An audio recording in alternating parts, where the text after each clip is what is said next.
ini sedang kita bersihkan, sedang kita tertibkan. Dari 1.000 lebih BUMN, sekarang kita sudah tutup lebih dari 200.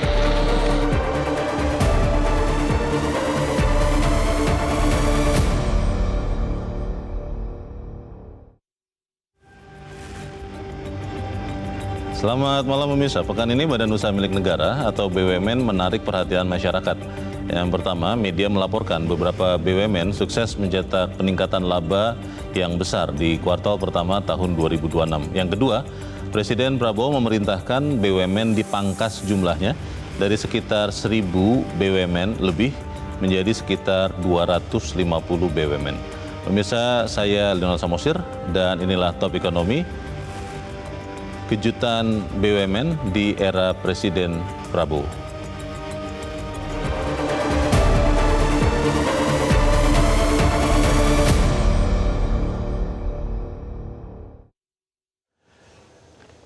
Ya pemirsa, di Studio 1 Metro TV telah hadir bersama saya 3 orang narasumber yang akan membahas bagaimana turnover atau pembalikan kondisi BUMN. Bersama kita telah hadir 3 orang narasumber. Yang paling dekat dengan saya adalah Wakil Ketua Komisi 6 DPR RI dari fraksi Gerindra, Andre Rosiadi. Bang Andre, selamat malam. Selamat malam. Terima kasih sudah hadir meskipun baru mendarat ya. Iya. Baik, terima kasih. Dan kemudian juga telah hadir bersama kita tenaga ahli utama Badan Komunikasi Pemerintah atau Bakom, Fitra Faisal. Mas Fitra, selamat malam. Selamat malam Bang Leo. Terima kasih telah hadir.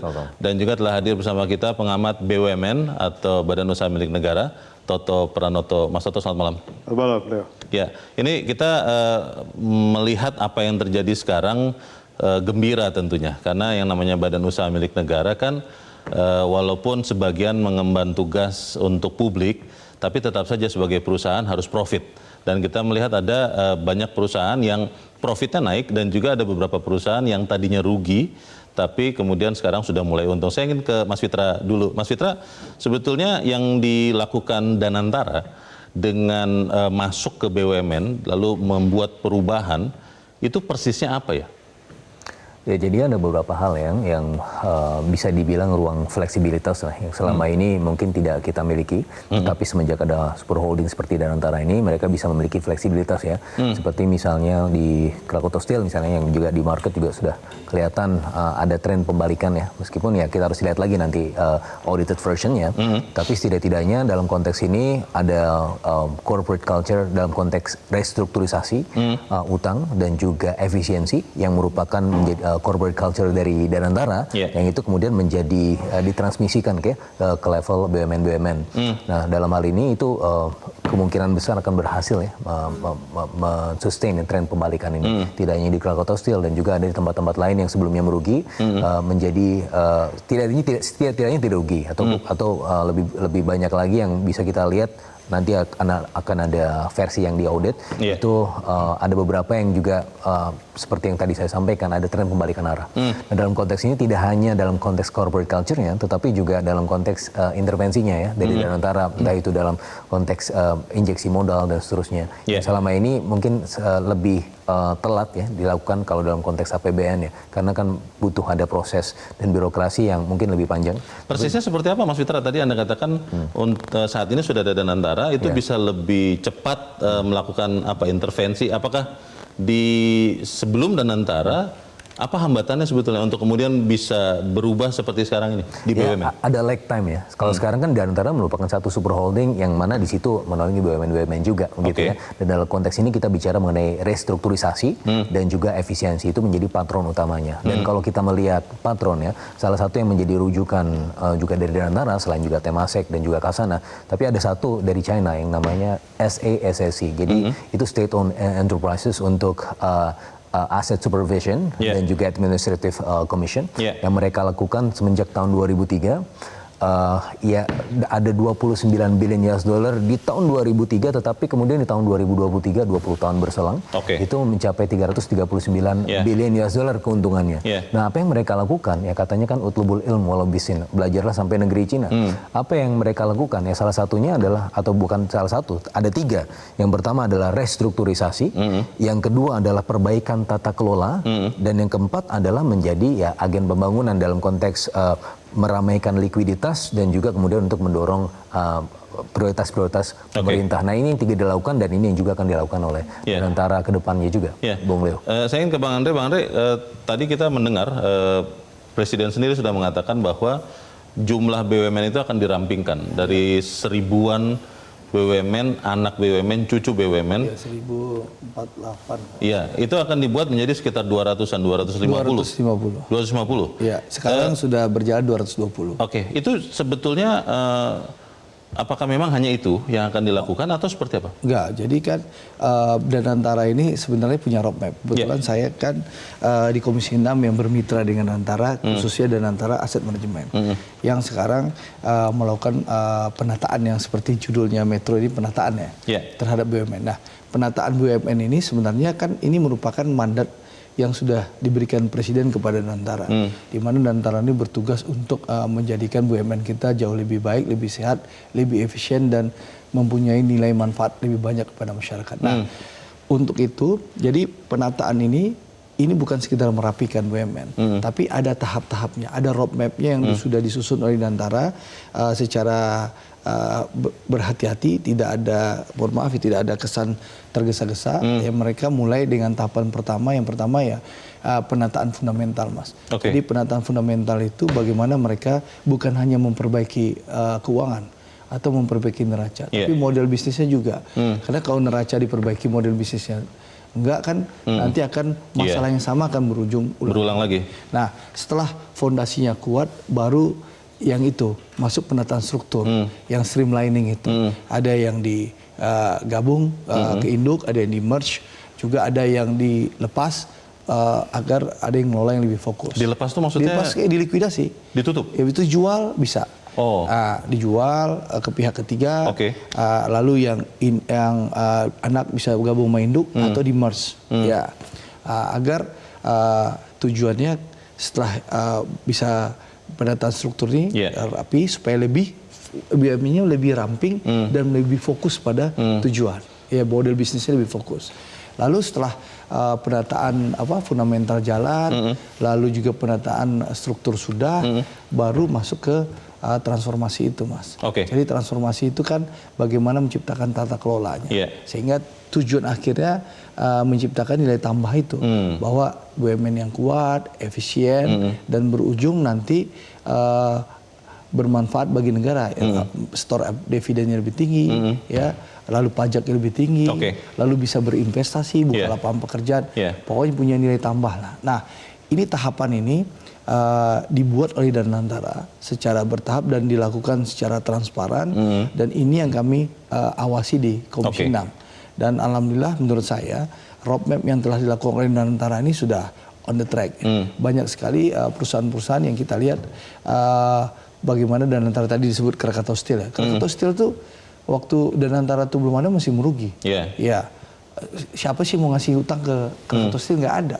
Mereka bermasalah, lalu dilakukan jangka pendek memperbaiki kinerja keuangannya, ya, lalu jangka menengah kita merapikan kerjasamanya dengan GV-nya, model bisnisnya, dan terakhir kita lihat bahwa sekarang sudah untung 5 triliun. Dan contoh lain supaya kita nggak omong-omong, contoh apa yang dilakukan oleh Danantara sekarang soal bagaimana kan ada belasan perusahaan logistik ini sekarang, ya, perusahaan logistik BUMN itu, ya, maksudnya, tapi dalam skala, ya, perusahaan logistik BUMN, tapi dalam skala kecil-kecil. Sekarang mereka dipersatukan, digabung, di pos sebagai perusahaan jangkarnya, sehingga diharapkan dengan kita punya perusahaan PT Pos Indonesia, maksudnya, PT Pos Indonesia, perusahaan logistik dengan perusahaan logistik yang solid dan kuat, insya Allah pengiriman, angkutan kita jauh lebih murah dan lebih efisien. Baik, saya ingin ke Mas Toto. Mas Toto, merampingkan perusahaan itu kan memang secara teori akan bisa membuat, akan bisa membuat lebih efisien. Ada Gio mengatakan big giant cannot dance, dan kalau si gendut ini sudah dirampingkan artinya bisa lebih gesit. Angka 1000-an menjadi 250 yang Anda amati, itu memang sudah ideal, sudah akan efektif atau seperti apa, Mas? Ya, selama ini kalau kita bicara mengenai angka 1000 misalnya, ya, itu kan bicara berarti pada level konteks BUMN, anak BUMN, cucu BUMN. Cicit BUMN ada juga, ya, sampai cicit, ya. Ada cicit. Jadi kalau kita bicara konteks BUMN saja, mungkin kita hanya sekitar 100 perusahaan lah begitu ya. Jadi kalau sekarang Presiden bilang dari sekitar 1000-an akan dibuat menjadi hanya sekitar 300, tentu konteksnya adalah dalam upaya untuk bagaimana supaya daya saing dari BUMN itu bisa diperkuat ya. Jadi seperti tadi disampaikan, misalnya ada beberapa konteks yang sudah dijalankan, misalnya lewat proses merger, lewat proses penggabungan dalam bentuk beberapa holding atau subholding dan lain-lain. Idealnya secara teori sebetulnya kalau kita konsolidasikan, mestinya kan apalagi perusahaan-perusahaan BUMN sejenis ya, itu kan mestinya nanti dalam jangka pendek itu dia punya cost structure langsung dia bisa turun. Karena sumber-sumber efisiensi pasti bisa didapatkan. Misalnya dari pengadaan procurement barang-barang ya. Bisa jadi satu lebih murah ya. Beberapa fasilitas lab misalnya ya, atau fasilitas penunjang lainnya juga bisa dibikin jadi satu. Sehingga dalam jangka pendek dengan cost structures yang lebih ringan, maka tentu otomatis bottom line angka profitnya juga bisa meningkat ya. Nah, tapi tentu kita harus lihat jangka panjangnya seperti apa. Kira-kira proses value creation dari pengelompokan konsolidasi ini benar nggak bisa meng-create value? Itu sebenarnya kata kuncinya. Karena beberapa contoh di beberapa kasus sebelumnya dijadikan satu, tapi setelah jadi satu, value-nya sebenarnya malah jadi menurun ya. Malah turun. Yang terjadi malah value destroying istilahnya ya. Kenapa begitu? Karena menurut saya proses awal dalam konteks melakukan proses due diligence tahap awal, kemudian melakukan proses pembentukan PMO ya, sampai kemudian dia betul nggak bisa mempersiapkan post merger integration dengan benar. Jadi kata kuncinya kalau post merger integrationnya tidak dijalankan dengan cukup kuat, maka potensi bahwa kemudian penggabungan atau konsolidasi ini tidak menghasilkan value, memang bisa terjadi ya. Karena tidak ada kesepakatan di antara legacy BUMN-BUMN yang dikonsolidasikan untuk bersama-sama masuk kepada tujuan yang baru. Sehingga menurut saya dan antara ke depan penting melihat bagaimana proses kaitannya dengan soal post merger integration itu menjadi salah satu poin penting supaya konsolidasi ini betul-betul bisa menciptakan nilai yang lebih baik ke depan. Saya ingin ke Mas Fitra, ini yang terkait dengan yang dikatakan Mas Toto, kan kita tahu bahwa BUMN karya itu kebanyakan kesulitan keuangan di masa yang lalu. Dan ini kan akan digabung ya.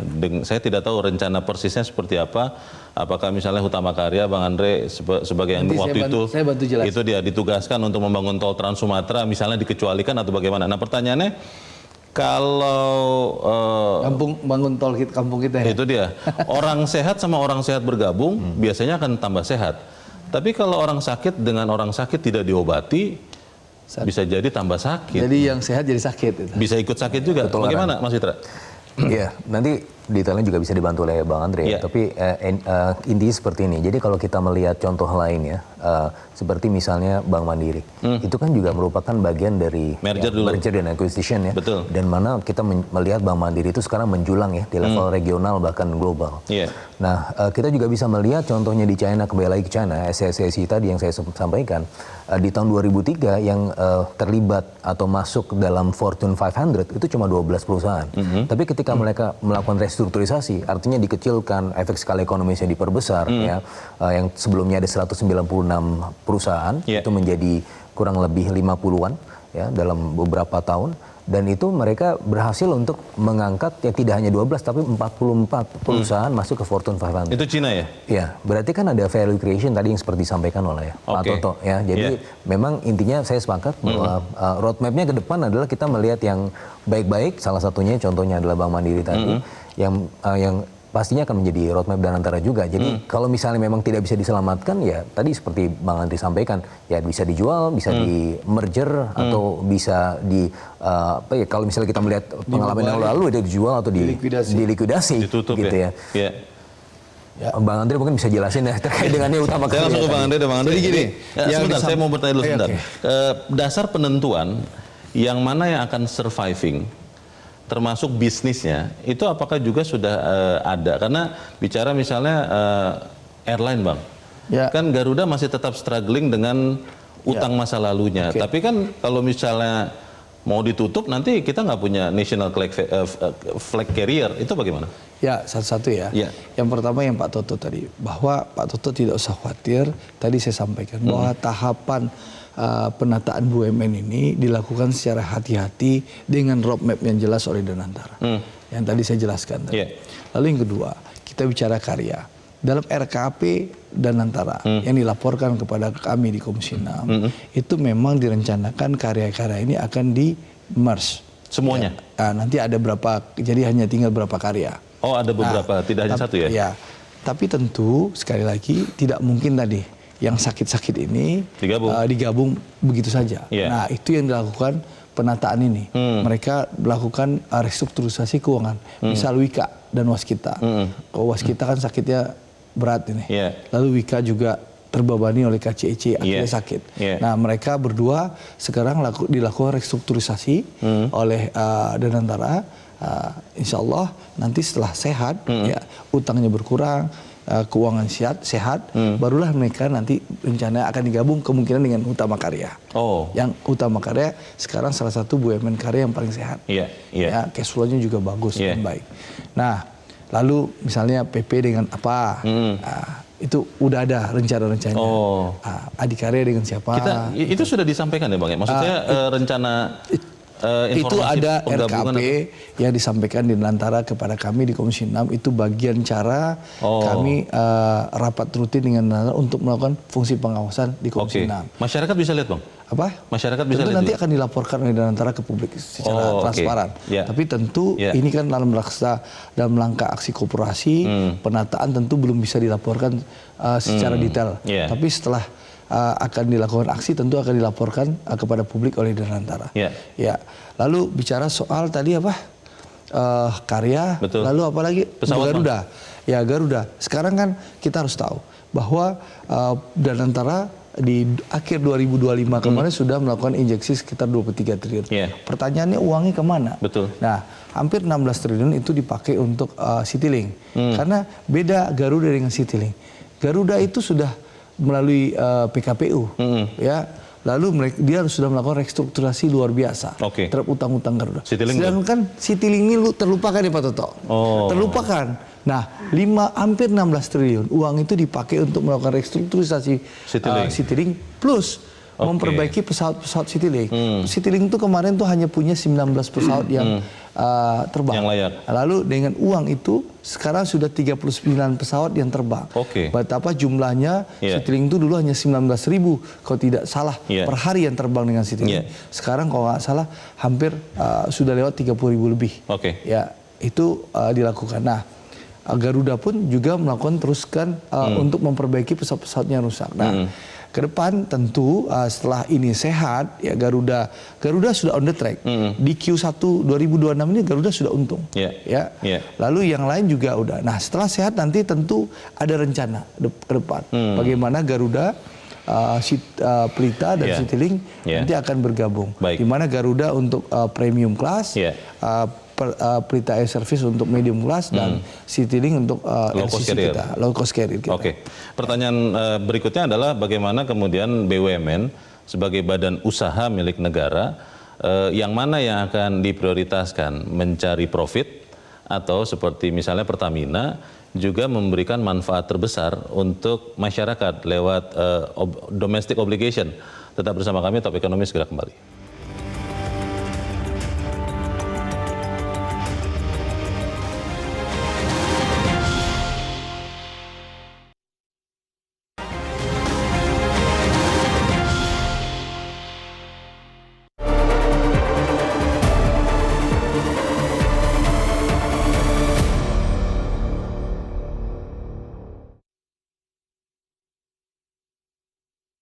Ini sedang kita bersihkan, sedang kita tertibkan. Dari 1.000 lebih BUMN, sekarang kita sudah tutup lebih dari 200. Lebih dari 200. Nantinya kita akan bikin tinggal 300 lah. Ya, bagaimana Pak Oscar Doni? Ujungnya kita bisa berapa BUMN? Ujungnya nanti 250. Bayangkan. Lebih dari 750 kita tutup. 750 dirut. 750 direksi. Kali 4 atau kali 5. 750 komisaris. kali 10.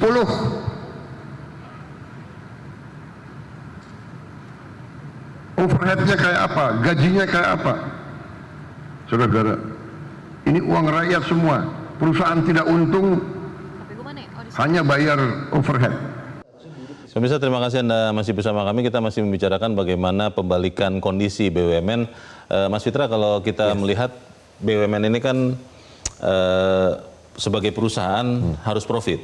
Tapi juga terutama yang bersinggungan langsung dengan rakyat harus memberikan apa ya, subsidi begitu ya. Domestic obligation seperti Pertamina, PLN, public service. Pertanyaannya pembagiannya untuk yang mana kemudian memang harus profit semaksimal mungkin dan yang mana boleh tidak profit untuk kesejahteraan rakyat itu seperti apa? Ya, saatan, ada saatnya ya. Jadi kalau kita bicara mengenai tadi, balik lagi ya ke contoh tadi referensi utama kita. Ada 3 bagian ya, restrukturisasi tadi, bagaimana SFCC melakukan itu. Yang kedua adalah perbaikan tata kelola. Yang ketiga adalah peramaian likuiditas dan juga kemudian menjadi agen pembangunan. Nah ini tidak bisa kita lepaskan begitu saja. Namanya juga usaha, betul harus profit. Tapi ini kan milik negara. Betul. Yang mana itu pada akhirnya dampaknya adalah dampak ekonomi. Kita bicara mengenai bagaimana dampak inklusif dari BUMN tersebut terhadap rakyat. Nah kalau kita bicara mengenai konteks super holdingnya, itu Danantara sekarang sudah ada di DMF, Danantara Development Management Fund, ya, yang mana itu tujuannya bukan cuma melihat oke, ada proyek IRR-nya berapa dan seterusnya, tetapi juga melihat dampak ekonominya seberapa besar. Bukan hanya cari cuan begitu ya? Betul. Nah, return memang harus ada karena itu kan untuk going concern-nya. Tetapi yang berikutnya yang paling penting juga adalah berapa tenaga kerja yang bisa diserap, kemudian berapa keuntungan ekonomi buat masyarakat dan seterusnya. Nah itu yang menjadi lebih penting lagi karena beda dengan perusahaan pada umumnya, ini perusahaan milik negara, yang mana tujuannya adalah menjadi armnya negara atau bahkan dalam konteks yang lain, dalam konteks teoretik itu menjadi kuasi fiskal, ya. Jadi tidak hanya kita bicara pembangunan bersumber dari APBN saja, tapi bersumber dari badan usaha milik negara. Yang namanya usaha profit begitu kan, kalau misalnya rugi ya itu kan bukan bagian dari berusaha lagi, yang tadi merupakan bagian dari proses restrukturisasi begitu. Tapi di bawah Danantara akan tetap misalnya Pertamina, PLN itu tidak harus profit kalau kemudian itu dibutuhkan untuk menyejahterakan rakyat. Maksud saya begini, ketika dibutuhkan harga BBM bersubsidi dan PLN itu listriknya tidak perlu naik, mereka tetap boleh begitu kan? Ya misalnya kemarin begini ya, jadi kalau Pertalite dan solar itu kan dari APBN ya, ada posnya itu subsidi dan kompensasi energi dan itu memang dijamin tidak akan naik. Tetapi ada Pertamax misalnya, Pertamax itu kan memang sumbernya bukan dari APBN. Tapi kenapa kemarin pemerintah memutuskan untuk tidak membebani masyarakat di awal-awal ya, setelah Lebaran kan baru selesai festivities, baru selesai Lebaran, baru makan ketupat, masa harganya naik? Enggak kan, makanya ditahan. Nah, bagaimana cara menahan itu? Bukan dari APBN, tapi dari marginnya Pertamina yang digunakan juga untuk kemudian membuat harga itu tidak naik ya. Meskipun ini sebenarnya kan market prices gitu ya. Tetapi ya ada kalanya juga ketika memang tekanan sudah semakin besar ya kita mengkalkulasi lagi bagaimana dampaknya itu tidak besar untuk masyarakat tapi di sisi lain masih ada going concern-nya untuk BUMN ini. Jadi itu adalah jalan tengah yang coba kita ambil. Baik, gitu, Mas Toto, bicara BUMN juga kita bicara soal penyertaan modal negara. PMN yang masalah klasik ya. Banyak orang mengatakan itu harusnya bisa dipertanggungjawabkan, itu harusnya bisa membesarkan BUMN, tapi dalam berbagai pengalaman itu tidak terjadi. Anda melihat dengan adanya Danantara memperbaiki kinerja begitu banyak BUMN, apakah PMN ini akan tetap menjadi andalan utama untuk menyehatkan dan kemudian tetap memperkuat BUMN, atau pada waktunya memang PMN ini bisa ditiadakan karena ya BUMN-nya sudah sehat? Bagaimana Mas Toto? Di undang-undang baru saya kira ada. kita Malah mesti melihat kepada undang-undangnya kan. Yang baru ya? Perubahan undang-undang baru di Undang-Undang 1 2025 ya, 16 2025 terkait revisi Undang-Undang BUMN kan disebutkan bahwa memang setelah nanti masuk menjadi Danantara, maka bagian keuntungan dari setiap BUMN tadi yang biasanya menjadi langsung setoran dividen kepada negara lewat APBN, nantinya kan langsung akan dikelola oleh Danantara. Jadi dengan model semacam ini sebetulnya ke depan PMN yang diharapkan dari pemerintah, kalau ada kebutuhan perusahaan negara butuh misalnya ya, untuk berbagai macam alasan, itu nanti tidak lagi lewat mekanisme APBN. Tapi nanti ya? Ya, tapi harus dicukupi lewat Danantara. Undang-undangnya udah bicara begitu. Oke. Ya. Iya. Yang memang sekarang menjadi perhatian kan kebetulan tadi disampaikan Bung Fitra misalnya ya, sudah ada Danantara pembentukan Danantara Development Management. Ya. Nah ini kan juga satu hal yang mungkin publik juga bertanya, karena dalam pembentukan lembaga ini juga dimungkinkan munculnya PMN lagi kepada badan ini. DDMF ini ya? Jadi pertanyaannya nanti apakah kemudian kira-kira akan timbul potensi dari double fiskal yang kira-kira kalau nanti penanganannya tidak cukup baik, itu membahayakan nggak buat keuangan negara ya? Karena pada akhirnya nanti siapa yang harus bertanggung jawab? Kalau misalnya proyek yang dibangun tanda petik mengalami kerugian, pada itu juga lewat PMN, sementara setoran Danantara juga kepada dividen negara juga sudah relatif tidak cukup besar lagi begitu, ini kan bisa menjadi double hit ya. Sehingga kedepannya memang perlu ada pengaturan yang relatif harus lebih clear ya. Mana bagian-bagian yang dianggap sebagai fungsi komersial BUMN ya, dan mana yang menjadi bagian PSO. Dan PSO ini saya kira lewat penyertaan modal negara juga harus jelas dari sisi aspek akuntabilitinya. Jadi jangan dicampur begitu ya. Kalau dicampur itu membuat nanti kita kehilangan arah bagaimana menilai secara clear kinerja dari BUMN. Itulah yang terjadi di masa-masa yang lalu ya. Jadi kalau kita lihat misalnya sekarang kenapa banyak BUMN karya kolaps ya? Karena penugasan-penugasan di periode sebelumnya terlalu berat. Dan mereka kemudian tidak bisa membagi mana bagian sisi komersial mereka, mana bagian penugasan. Karena bagian penugasannya kemudian nggak diikuti dengan suntikan injeksi dana pemerintah dan menjadi beban korporasi. Jadi akibatnya mereka menjadi agak kesulitan. Ini menurut saya ke depan harus diperbaiki ya. Soal bagaimana membuat pembukuan yang lebih terpisah dan lebih transparan. Sehingga bebannya bisa dibagi. Sangat menarik. Bang Andre gimana soal memisahkan tadi? Jadi gini, pertama di undang-undang baru kita ini, PMN itu sudah dihapus. Ya, tidak ada lagi PMN kecuali ada penugasan khusus oleh pemerintah.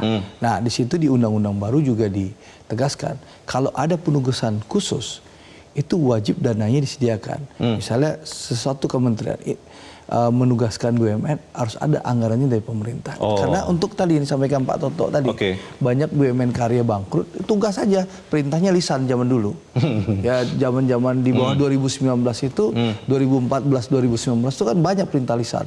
Beli tol, bangun tol, ini, bangun ini, bangun ini. Leverage, perintah lisan. Pembiayaannya begitu ya? Tidak ada penugasan resmi tertulis, dan juga tidak ada anggaran yang disiapkan. Akhirnya ini yang menyebabkan BUMN karya ini boncos. Ini yang kita selesaikan sekarang utang-utang masa lalu. Nah, dalam undang-undang BUMN yang kita lakukan perbaikan itu perubahan undang-undang itu bahwa PMN itu tidak ada lagi. Itu pertama. Setiap injeksi itu melalui Danantara. Ya tadi disampaikan Pak Toto. Nah, dan penugasan BUMN wajib Kementerian Teknis bicara dengan Danantara. Dan nanti dan BPBUMN nanti harus ada dana yang disiapkan untuk penugasan supaya BUMN kalau ditugaskan nggak boncos, gitu loh. Ini menarik Bang Andre karena kan kita belajar dari masa lalu. Itu dia dari masa lalu kalau bicara BUMN karya, mereka jadi kesulitan keuangan karena ditugaskan membangun infrastruktur. Kalau mereka kan ditugaskan siap, ya itu dia. Dan akhirnya kan keuangannya boncos. Di bawah Danantara dalam proses ini, apakah nantinya BUMN karya ya, kita fokus di situ dulu Bang. Itu akan bisa katakanlah independen ketika ada perintah lagi, penugasan lagi yang melampaui kemampuan keuangannya, dia bisa mengatakan ini tidak bisa, tidak visible. Bagaimana Bang? Perintah undang-undang itu jelas Mas. Di undang-undang BUMN itu setiap ada penugasan harus disiapkan anggarannya. Dan Kementerian Teknis kalau menugaskan BUMN karya misalnya, itu harus mengajak bicara dulu BPBUMN dan Danantara. Harus lewat Danantara? Ya, harus bicara tidak dulu, bisa langsung ke BUMN karya? Ya, dia boleh kasih penugasan, tapi perintah undang-undangnya jelas. Lu kasih penugasan, lu siapin fulus. Gitu. Itulah ada undang-undangnya. Menarik sekali karena di tengah kondisi seperti sekarang kan kepastian itu sesuatu yang sangat mahal. Dia ancaman geopolitik masih ada. Dan juga, saya kasih tahu ya, BUMN karya itu juga garda terdepan soal bencana alam. Bencana alam itu BUMN karya itu Mas, itu banyak melakukan pekerjaan darurat dan juga melakukan restruktur pembangunan ulang itu dilakukan oleh BUMN karya. Itu caranya apa? mereka hanya mendapatkan SPMK dari Kementerian PU. Oke. Ya, dan Iya. mereka talangin dulu, Iya. tapi jaminan pembayarannya ada. Ya, dan ada restrukturisasi Dan itu tertulis ya? tertulis. Bukan lisan seperti tadi Bang Andre Enggak, katakan? sekarang itu semuanya sesuai Undang-Undang BUMN yang baru. Anda kasih penugasan, Oke. uangnya harus disiapkan. Baik, kita harus jeda dahulu, pemirsa tetap bersama kami, Top Ekonomi segera kembali.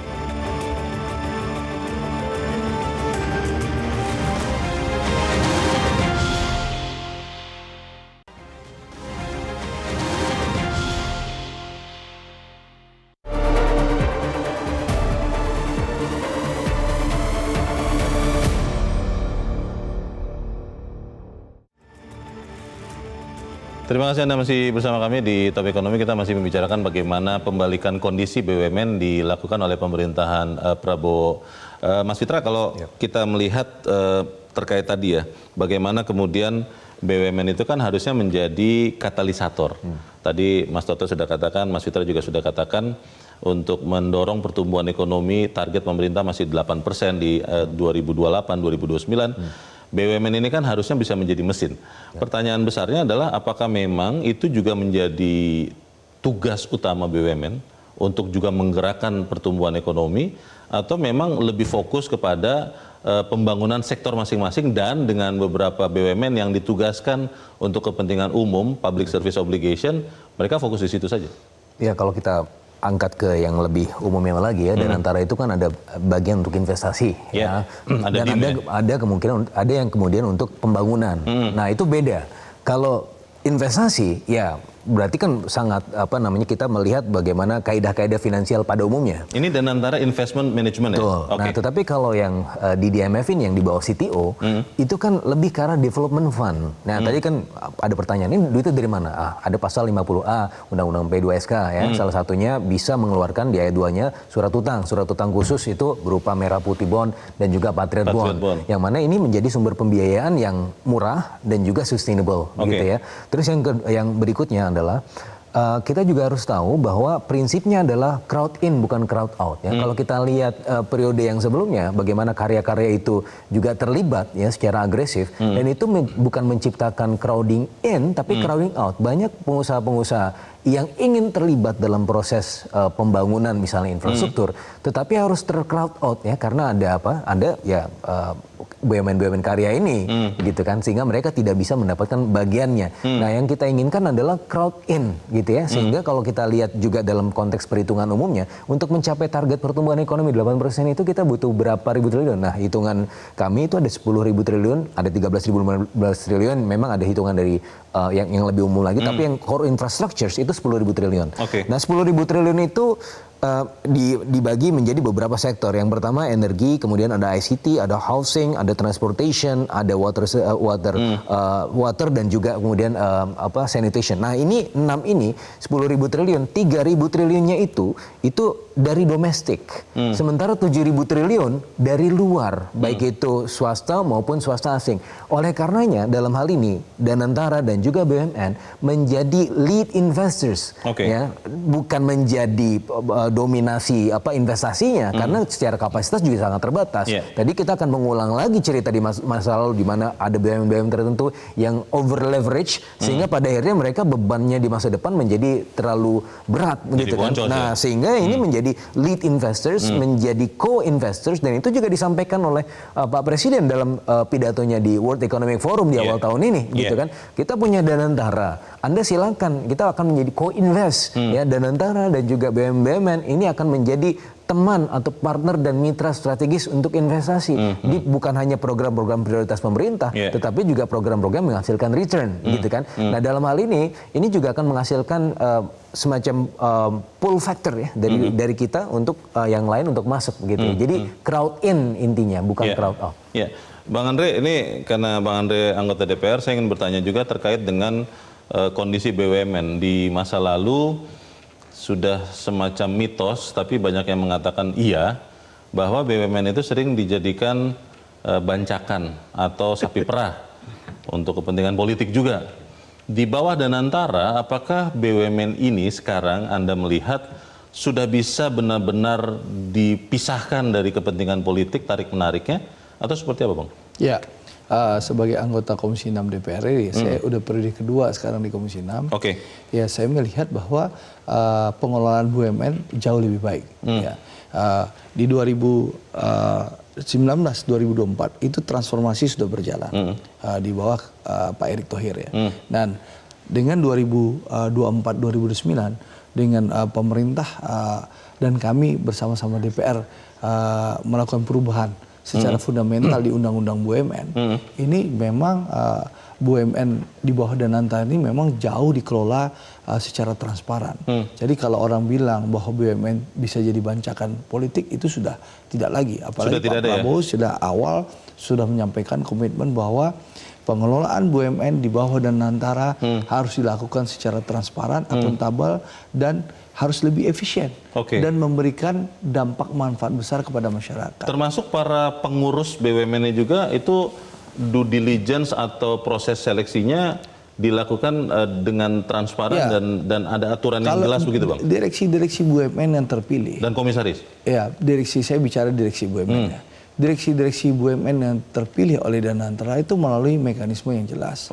Itu mereka melalui asesmen, ya, melalui asesmen dan termasuk wawancara, ya, dan akhirnya mereka dipilih baik orang ini di dalam talent pool, ya, yang dikumpulkan dari dalam internal BUMN sendiri, ya, di Danantara ataupun dari luar. Itu melalui mekanisme asesmen yang jelas, transparan dan terukur karena tidak mungkin transformasi yang dilakukan Danantara sekarang itu para arsiteknya, para pelakunya, pelaksananya tidak dilakukan asesmen dicari kualitas unggul. Tidak boleh underspec begitu ya? Ya tentu, jangan underspec karena sekali lagi ini kan kita lagi melakukan transformasi besar-besaran, ya mulai dari tadi pembenahan fondasi, lalu sampai streamlining. Ini streamlining ini kan dari 1.000 sampai 250. Nah, ini yang perlu dipahami publik juga nih, Bang Leo, bahwa streamlining ataupun struktur perampingan ini tidak ada PHK. Ini paling penting nih. Penting itu. Ya, karena banyak orang yang bertanya, kan perampingan dari 1.000 lebih BUMN jadi 250 BUMN, berarti kan banyak perusahaan. Karena mengurangi direksi kan, Bang? Ya.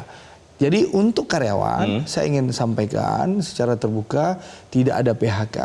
Karyawan itu nanti akan bergabung kepada perusahaan MERS atau ke induk perusahaan. Ya, tidak ada PHK. Jadi karyawan tidak ada PHK. Yang terganti mungkin direksi dan komisaris. Tapi untuk karyawan tidak ada PHK. Itu yang perlu kita garis bawahi. Baik, Mas Toto, ini kita bicara Indonesia kan juga hidup di tengah persaingan ya. Sovereign Wealth Fund tentunya bukan hanya Danantara. Kita bicara yang terdekat ada Temasek, ada Khazanah, belum bicara dari negara-negara lain. Anda melihat apa yang harus segera dilakukan Danantara untuk benar-benar memperkuat BUMN supaya Indonesia Danantara ini bisa bersaing dengan kuat? Ya, saya kira kita bisa belajar ya dari Sovereign Wealth Fund yang sudah ada ya. Yang paling gampang misalnya kalau kita lihat Temasek di Singapura atau Khazanah di Malaysia ya. Kalau kita lihat apa sih yang menjadi kunci keberhasilan Temasek misalnya ya. Yang paling utama kan sebetulnya adalah bagaimana manajemen mereka itu bisa bekerja secara independen gitu ya. Kedua juga intervensi negara relatif minimal gitu ya. Dan ketiga juga adalah kemampuan mereka untuk bisa merekrut ya. Talent-talent terbaik untuk bisa membantu Temasek kemudian mengembangkan bisnis sampai ke seluruh dunia. Ya. Jadi kalau tiga hal ini misalnya ya juga nanti diadopsi oleh Danantara, saya kira itu juga bisa menjadi semacam resep lah begitu ya. Danantara bisa maju lebih cepat ke depan. Memang kalau kita lihat realitas saat ini ya, itu semua yang tadi disebutkan kan memang kondisi ideal ya. Tapi apakah kemudian itu bisa tercapai nggak dalam jangka pendek ini ya? Jadi saya kira itulah PR Danantara ke depan. Segera harus bisa membuktikan kepada publik bahwa langkah-langkah perbaikan yang akan dijalankan memang sudah betul-betul dalam progres yang on track begitu ya. Jadi jangan sampai masih menimbulkan pertanyaan-pertanyaan di publik ya. Saya kira saat ini juga banyak pertanyaan di publik mengenai bagaimana ke depan Danantara betul-betul bisa mewujudkan kinerja BUMN yang bisa lebih baik ya. Jadi beberapa hal lah kaitannya misalnya dengan soal transparansi, kaitannya dengan soal laporan keuangan misalnya ya, kaitannya juga dengan penunjukan sebagian pimpinan, terutama di level komisaris gitu ya, dan lain-lain. Saya kira Danantara segera harus bisa membuktikan kepada publik bahwa langkah-langkah yang mereka ambil betul-betul sudah didasarkan pada pertimbangan-pertimbangan yang sangat profesional. Boleh saya tambah? Menarik sekali, tapi kita harus jeda dulu, Bang Andre dan Musa tetap bersama kami. Top Ekonomi segera kembali.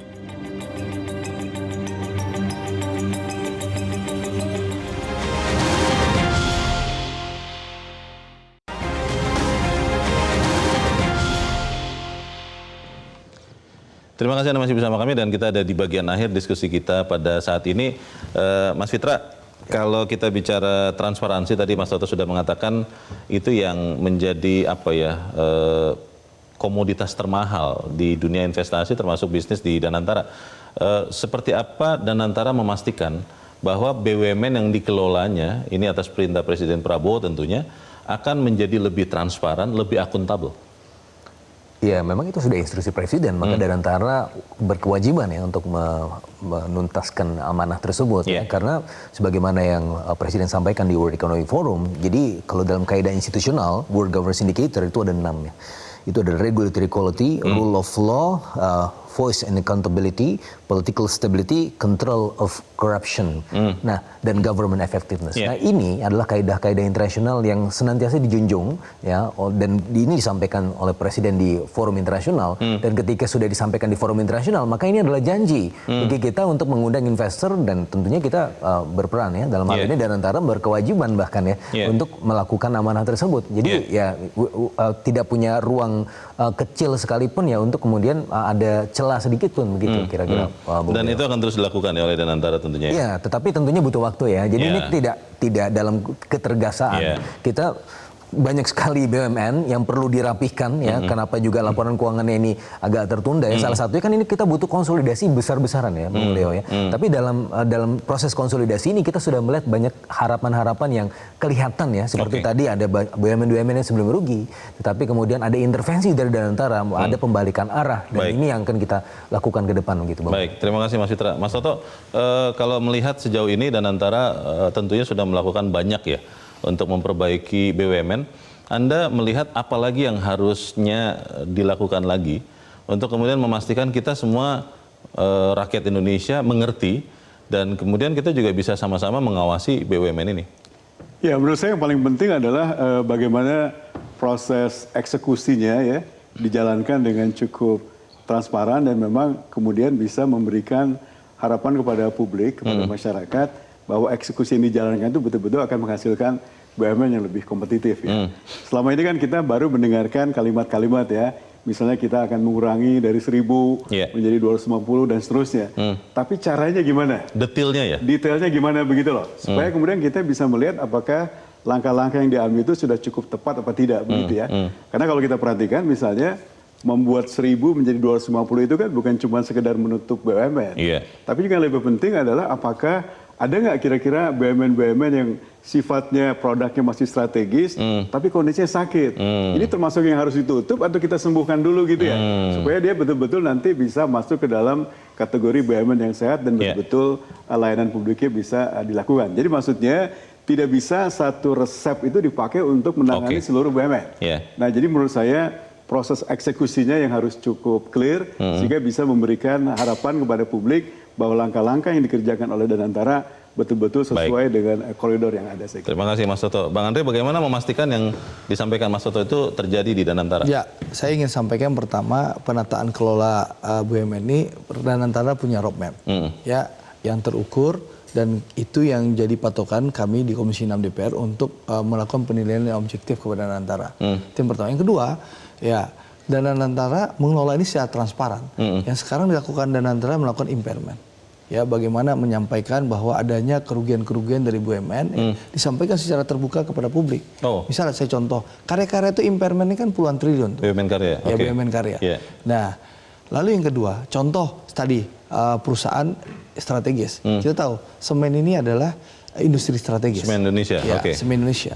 Semen Indonesia itu harusnya punya untung tahun 2025 yang lalu sekitar 750 miliar. Tapi dia punya impairment sekitar 600 miliar di mana ada kerugian dari anak-anak perusahaan.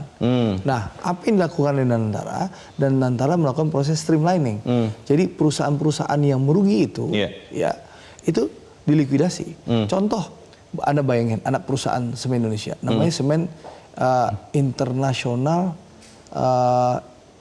yang khusus menjual ya semen ke luar negeri. Tiba-tiba dia jual batu bara. Ya, dia jual batu bara rugi lagi Mas Toto. Itu kerugiannya 200 miliar. Ya, ini yang dilakukan oleh Danantara, Semen Internasional apa namanya lupa saya. Itu yang dilakukan Danantara melakukan pembenahan luar biasa. Jadi saya rasa dengan impairment ini Danantara membuka kepada publik secara transparan bahwa ada salah kelola masa lalu dan kita punya niat memperbaiki. Dan satu lagi, impairment ini tidak menghilangkan pidana, unsur pidana. Kalau memang ada mens reanya, konsekuensi hukum, ya tentu KPK, Kejaksaan, para penegak hukum bisa melakukan tindakan mengejar kerugian negara di situ. Laporan keuangan Danantara kapan, Bang? Ya, tentu ini kan lagi melakukan konsolidasi, ya pembenahan. Tentu setelah selesai, tentu akan ada laporan audited yang akan disampaikan kepada publik. Baik, kita harap apa yang kita bicarakan malam ini tentunya menyumbangkan juga bagi perbaikan tata kelola BUMN yang sejauh ini sudah dilakukan oleh pemerintahan Presiden Prabowo. Bang Andre, terima kasih sudah hadir, Mas Fitra sudah hadir, terima kasih, dan Mas Toto terima kasih. Dan pemirsa, demikianlah Top Ekonomi untuk saat ini. Saya Leonard Samosir, berterima kasih. Sampai jumpa.